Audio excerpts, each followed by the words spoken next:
guys, it's Brooke from the Vintage Gardener. Welcome back to my channel. So today's June 30th and I just remembered I did not do a garden tour. So I'm going to show you what I've got because there has been a bunch of things that have changed since the last video. So let's go on outside. What has changed is the front porch. Now if you remember, I did a video on this wreath, which is still looking amazing. Not that I'm surprised. And there are the two banners that I have on the side and on this side. And they're ending at the pot with coleus and midnight gold petunia. And I'll zoom in on those so you can see them. And I do have a video that I did not post on me doing these planters. Now as you can see, I have hung some bunting. I think there was some video in my feed. I did have a video of me actually doing it, but unfortunately I deleted it. So the petunias, so as you can see, the petunias and the morning glory are starting to grow out of their pot. What I'm going to do with the morning glory, because I'd like to train them to grow down, I'm going to get some twine and tie it to the basket and have some weights on it. So the buntings and the flag banners I got from Plow and Hearth. Okay guys, this is the vegetable garden and it's completely out of control, as all productive vegetable gardens are.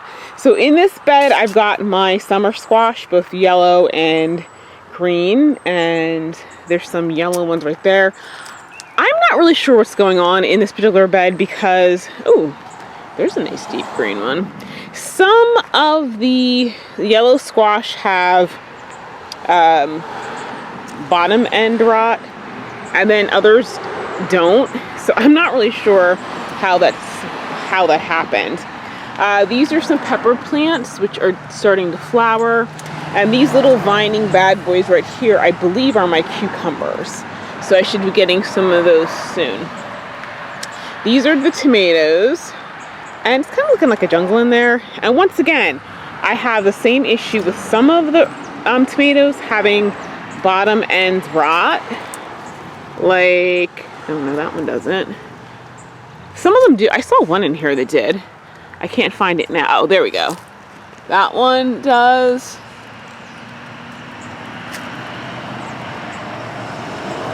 I can get my hand in here. Yeah, there we go. That one does. But then others are just fine. So I'm not really sure. I do have to give it some fertilizer. So I'll get that soon. It's starting to rain, so my carrots are doing good. Something got my Brussels sprouts, but I can start harvesting those. I've got to pull out the peas. And it's starting to rain, so I'm trying to get this done really fast. Okay, this over here, these are my garlic and my onions, which have totally gone crazy. And there's some bush beans in there. And then, actually, you know what? I didn't realize I had beans over here that I need to pick. Those are purple. Those are my corn. They're getting nice and big. I need to give those a dose of fertilizer. These are my pole beans, which I need to trellis. And these are my strawberries.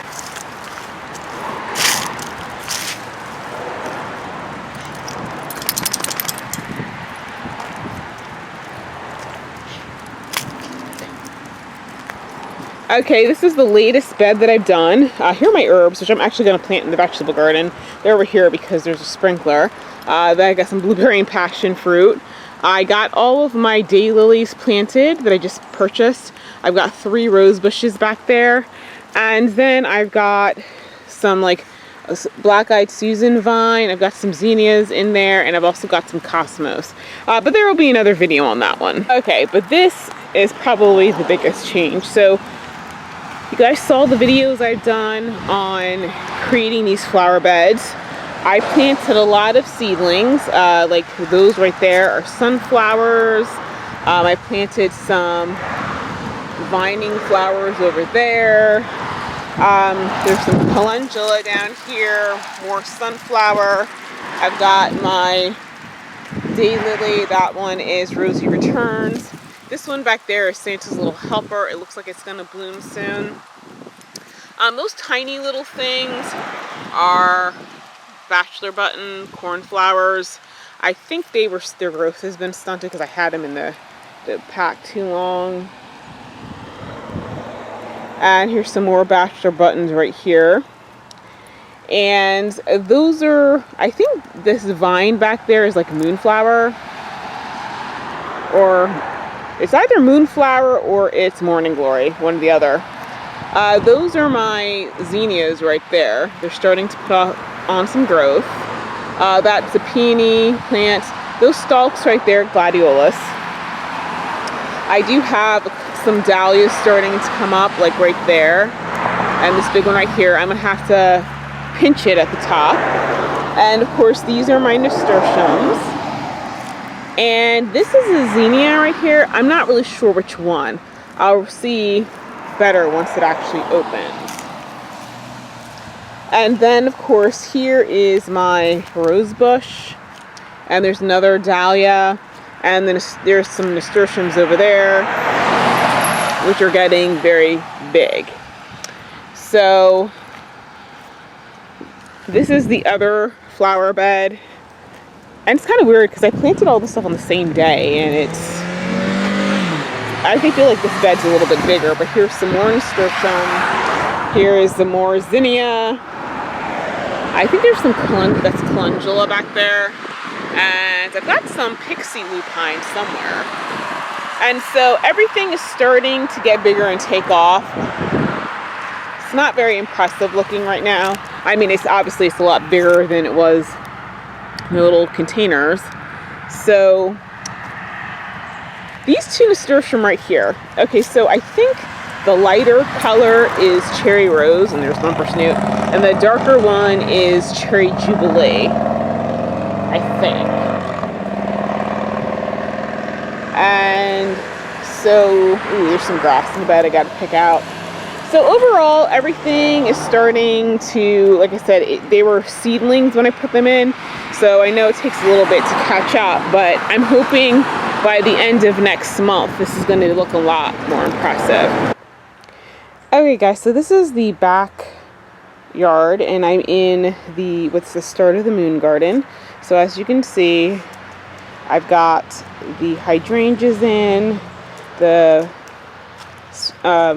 impatiens in. They're starting to rebound. As you can see, there's those little divots. Yeah, there's a groundhog that's been around here. I think it's trying to eat my plants, but I've been chasing it off. And so that hydrangea right there is called Bridal White. And it gets pretty big. I think it's gonna get about 3 to 4 feet high, and I think, oh, actually it's 3 to 6 feet high according to the instructions. So I think it's gonna look really, really nice, especially if it gets 6 feet high. So that is the back of the house, and that's all I've done for now. So as I mentioned in the video when I planted this up, like during fall, I'm going to remove the lower branches to that tree so that I can see under it, and to prevent any animals from making its home too close to the house. Okay guys, so that's it. I know it's kind of short, but hey, you know, I just started this garden, so I'm really starting a garden from scratch. I mean, I started a garden from scratch at my last place, but this is a little bit different. My last house was new construction, so I was really starting from base 0. So there was, like, you know, they had regraded, so there was nothing, not even grass there, and I took it from there. It's a little bit different when you're trying to establish gardens and beds that have been grown over, or places where there's been grass for a really long time. So anyway, that is it. I will see you guys in the next video. It should be, hopefully, next month will be a little bit longer because more things will have bloomed. And of course, as I, you know, create more garden sections and that sort of thing, you know, the videos will get longer and longer. So, and you won't have 8-minute videos. You'll wish they were 8 minutes. But anyway, thank you for watching. Don't forget to subscribe and hit that notification bell, and I'll see you guys in the next video.